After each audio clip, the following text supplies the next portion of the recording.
Sir video टाकला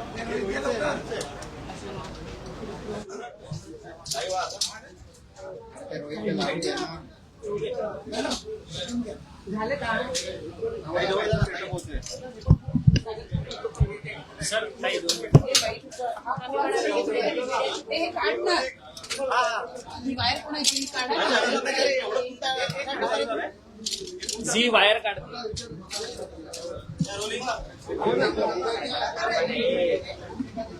आमचा लागतोय पुढारी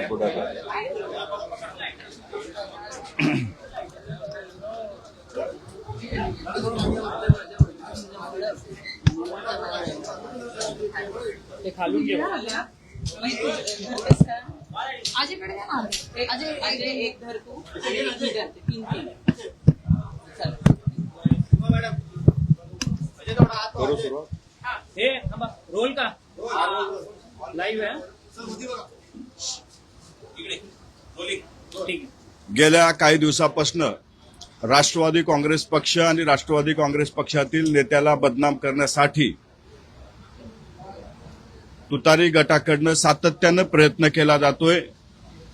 तुतारी गटाचं जेवढं स्वतःच्या पक्षावर लक्ष नाही तेवढं लक्ष हे आमच्या पक्षावरती आणि आमच्या पक्षातल्या नेत्यावरती आहे. सातत्यानं राष्ट्रवादी काँग्रेस पक्षामध्ये फूट कशी पडेल, राष्ट्रवादी काँग्रेस पक्ष बदनाम कसा होईल यासाठी प्रयत्न त्या ठिकाणी केला जातोय. आम्हाला एक माहिती अशी भेटलेली आहे की रोहित दादा पवार यांनी राष्ट्रवादी काँग्रेस पक्षात फूट पडण्यासाठी राष्ट्रवादी काँग्रेस पक्षाचे नेते बदनाम करण्यासाठी 5 कोटी रुपयाचं पॅकेज हे एका एजन्सीला दिलेलं आहे. पक्षातील पदाधिकाऱ्याला पगार देऊन त्या ठिकाणी राष्ट्रवादी काँग्रेस पक्षावरती खोटा आरोप करण्यासाठी त्यांनी त्या ठिकाणी नेमणुका केलेल्या आहेत. त्यांच्या पक्षाचे पदाधिकारी सातत्यानं राष्ट्रवादी काँग्रेस पक्षाला बदनाम करण्याचं काम हे त्या ठिकाणी करत आहेत. राष्ट्रवादीमध्ये कशी फूट पडेल, राष्ट्रवादीमध्ये कसे भांडणं लागतील यासाठी सातत्यानं प्रयत्न केला जातोय. त्यांच्याच एका प्रवक्त्यांनी पत्रकार परिषद घेऊन म्हणजे मीडियामध्ये अशी एक बातमी सोडली की कॉन्स्टिट्यूशन मधून काही फ्रंटल वगळण्यात आले. त्याच्यामध्ये ओबीसी असेल, सामाजिक न्याय असेल किंवा इतर सेल असतील. अर्धवट माहिती त्यांनी त्या ठिकाणी माध्यमाला त्या ठिकाणी दिलेली आहे. मी आपल्याला आज एक कागद दाखवणार आहे. ज्या पक्षाची जी घटना आहे त्या घटनेमध्ये आज नाही पक्ष स्थापन झाल्यापासून फ्रंटलचे 5 विभाग आहेत आणि सेल आपल्याला तसे वाढवता येत आहेत. फ्रंटलमध्ये एक येते फादर बॉडी, दुसरं येतं राष्ट्रवादी महिला काँग्रेस, त्याच्यानंतर युवकची बॉडी आणि त्याच्यानंतर विद्यार्थी आणि सेवा दल हे फ्रंटलचे प्रमुख म्हणून त्या ठिकाणी पक्षाच्या कॉन्स्टिट्यूशन मध्ये असतं. हे मी आज आपल्याला या ठिकाणी दाखवतोय. आणि हाच कागद दाखवून महाराष्ट्राच्या जनतेची दिशाभूल करण्याचं काम हे त्यांनी केलेलं आहे.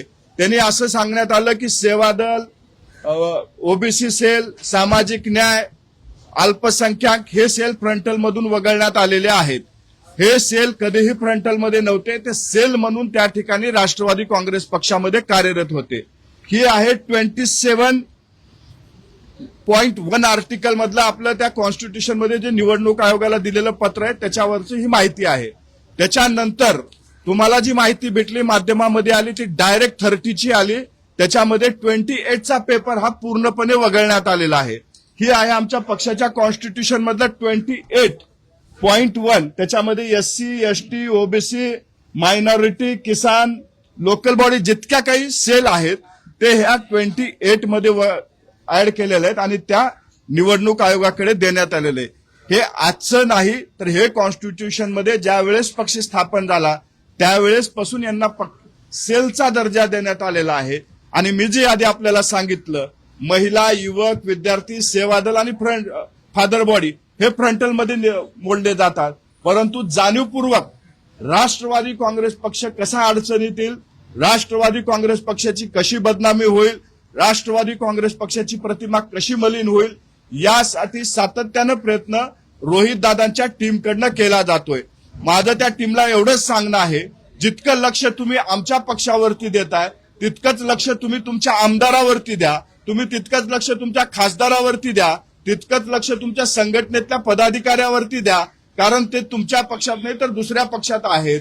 आज तुमचे मोहोळचे आमदार कुठल्या पक्षाच्या नेत्याचं बॅनर लावून त्या ठिकाणी कार्यक्रम घेतात हे तुम्ही पाहावं. सोलापूर जिल्ह्यामधले तुमचे आमदार, तुमचे खासदार कुठल्या पक्षाच्या नेत्याच्या बॅनर खाली काम करतायत हे सुद्धा तुम्ही पाहावं आणि मग आमच्या नेत्यावरती बोलावं.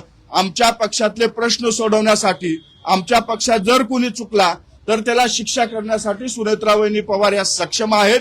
कुणी आमच्या पक्षामध्ये लुडबुड करू नये एवढीच विनंती आज आपल्या माध्यमातून आज आम्ही करतोय. ह्याच्या पुढे जर राष्ट्रवादी काँग्रेस पक्षावरती टीका टिप्पणी केली तर जशास तसं उत्तर आमच्याकडनं दिलं जाईल. परंतु सातत्यानं रोहित पवार हा आरोप करतात की सुनेत्रा पवार या पक्षाच्या राष्ट्रीय अध्यक्ष आहेतच, परंतु अजित पवार यांच्या निधनानंतर सुनील तटकरे, प्रफुल्ल पटेल यांनी खरं तर कॉन्स्टिट्यूशन मध्ये चेंज मोठ्या प्रमाणात केलेले होते.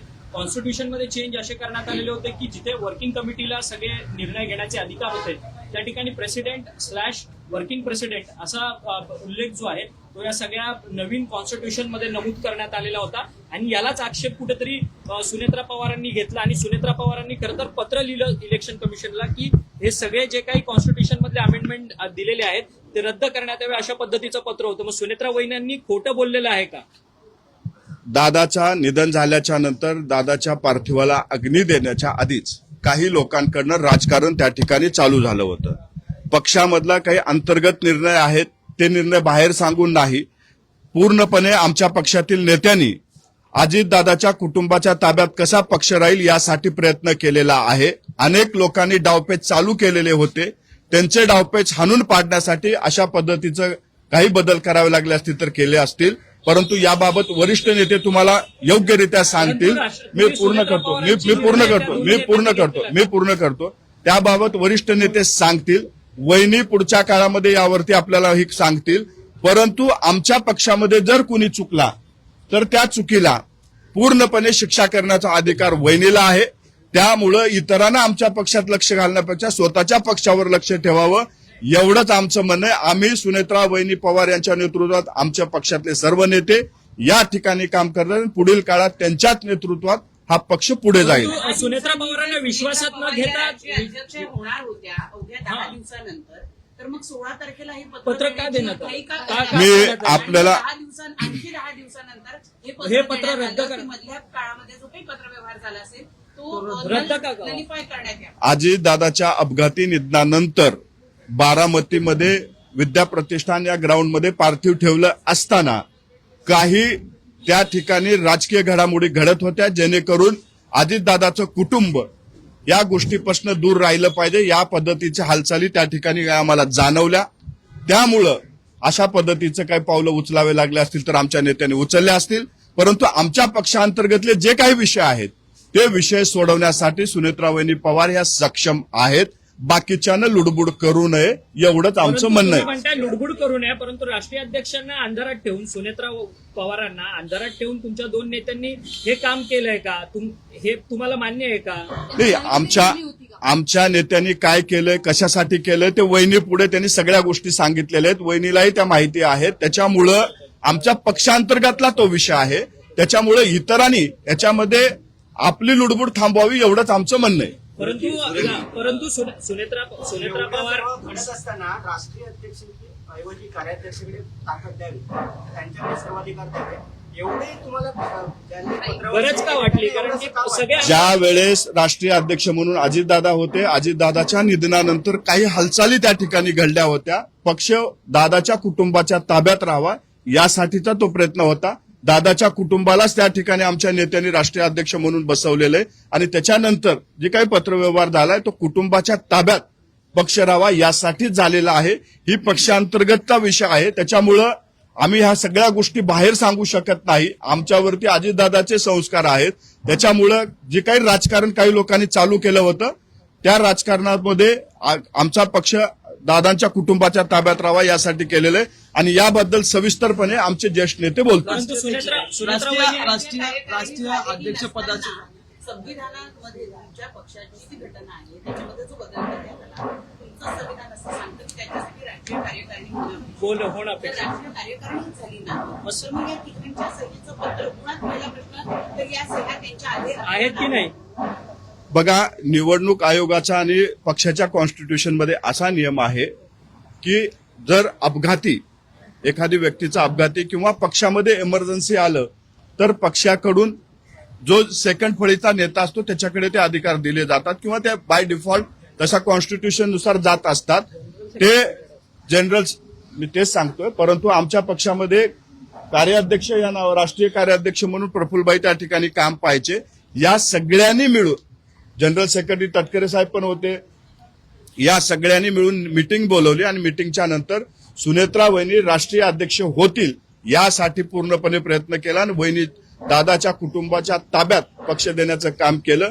परंतु काही लोकांनी जे काही आमची रणनीती होती त्याला वेगळ्या पद्धतीने दाखवून आमच्या पक्षातल्या नेत्यांना बदनाम करण्याचं काम हे त्यांनी केलेलं आहे. याच्यातच एक प्रश्न आहे की कोणताही तुमच्या पक्षाच्या कॉन्स्टिट्यूशन मध्ये असं देखील आहे की तुम्हाला मॅडमने विचारला तोच प्रश्न आहे की एखादा कॉन्स्टिट्यूशन मध्ये बदल करायचा असेल तर तुम्हाला राष्ट्रीय कार्यकारिणीची बैठक एजीएम बोलावी लागते.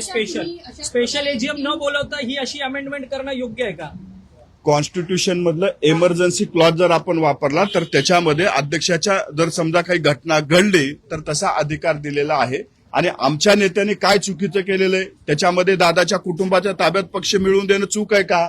दादाच्या आम्हाला वहिनीलाच राष्ट्रीय अध्यक्ष करायचंय हे पहिल्या दिवसापासून आमचे नेते सांगत आलेले आहेत. काही लोक पक्षावर ताबा मिळवण्याचा प्रयत्न त्या ठिकाणी करत होते. ते हाणून पाडण्याचं काम मात्र या नेत्यांनी केलेलं आहे. पुढच्या काळामध्ये सुद्धा आम्ही आमचे नेते सुनेत्रा वहिनीच्या नेतृत्वात काम करतो. त्याला जोडून माझा प्रश्न आहे, जसं तुम्ही म्हटलं की काही लोक पक्ष हायजॅक करायच्या प्रयत्नात होते. दुसरीकडे तुम्हाला अशी भीती होते की जर राष्ट्रीय अध्यक्ष किंवा या सगळ्यात अधिकारी जर कोणी नसेल तर तुमच्यासोबत असलेली माणसं पुन्हा एकदा पवार साहेबांकडे जातील आणि त्यामुळे या घडामोडी तुम्ही बदलल्या आणि लवकरात लवकर जे तो पदवर चेंज. आमच्या पक्षातला एकही पदाधिकारी इतर कुठल्या पक्षात जाणार नाही. अजितदादाच्या नेतृत्वावर विश्वास ठेवून अजितदादाच्या विचारावर काम करणारी लोक आज पक्षामध्ये आहेत. हे सर्व लोक अजितदादांची शिकवण यांच्यावरती आहे. त्याच्यामुळे सुनेत्रा वहिनीच्या पाठीमागं जयदादा पारदादांच्या पाठीमागं कायमस्वरूपी राहतील. कोण काही किती जरी वावड्या उठवल्या तरी आमची लोक दादाच्या कुटुंबाच्या पाठीमागे खंबीरपणे उभे राहतील. आज काही जणांनी पत्रकार परिषद घेऊन तुमच्या पार्टीवर आरोप केलेला आहे की चाकरकरांचे चौधरी जयेंद्र रायगडचे त्यांचे व्यवहार आहेत आणि कंपन्यांचे गैरव्यवहार पद्धतीने केले गेलेले आहेत. तसंच पहिल्यांदाच अनिकेत तटकरे यांच्या संदर्भात सुद्धा अलिगेशन स्वतःला दिसून आलेले आहेत की इथे अनेक कंपन्या त्यांनी केलेल्या आहेत की त्यांचे व्यवहार व्हायचे विषयी प्रत्यक्ष उपस्थित. एक तरी बोंधूबाबा खराचं प्रकरण खूप गंभीर आहे.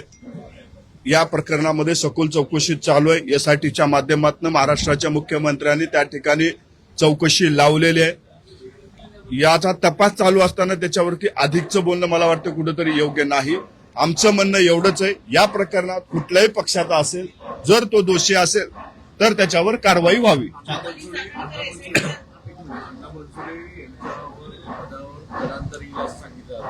उपाध्यक्ष पदाच्या पद्धतीवर प्रचंड नाराज आहे. तसंच पिंपरी चिंचवडमध्ये ज्या पद्धतीने इलेक्शनला भूमिका घेतली होती त्यावर सुद्धा अजित पवार नाराज होते. ज्या वेळेस महायुती स्थापन झाली, महायुतीमध्ये जर मतभेद निर्माण झाले असतील किंवा महायुतीमध्ये पक्षांतर्गत जर काही घडामोडी घडत असतील, वादविवाद निर्माण झाले असतील तर त्या ठिकाणी एक कमिटी नेमण्यात आलेली आहे. त्या कमिटी पुढे काय त्यांचं म्हणणं असेल ते मांडत असतात. आम्ही 3 पक्षाचे नेते बसून तो विषय त्या ठिकाणी सोडवतील. मला वाटतंय अशा पद्धतीची कुजबूज कुठेही नाही. जर काही असेल तर त्यावर सुद्धा तोडगा काढतील. राष्ट्रवादी काँग्रेस पक्षाच्या प्रकरणामध्ये रुपाली चाकणकर या एसआयटी चौकशी टाळतायत असं तुम्हाला वाटतंय का? कधीही नाही.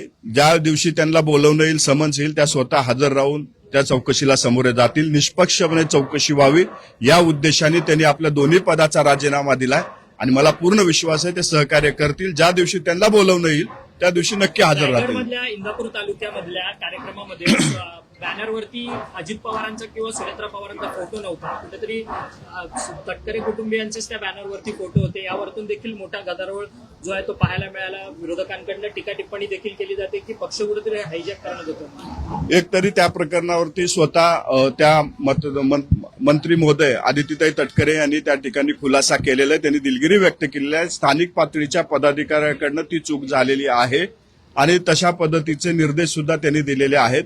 तुम्ही 27 तारखेचा बघितला, 28 तारखेला वहिनीचा आणि दादांचा दोघांचाही फोटो दुसऱ्या कार्यक्रमामध्ये त्यांचा होता. काही ठिकाणी चुकीच्या पद्धतीने झाले असेल तर तिथं समज देऊन त्या ठिकाणी बदल नक्की केले जातील.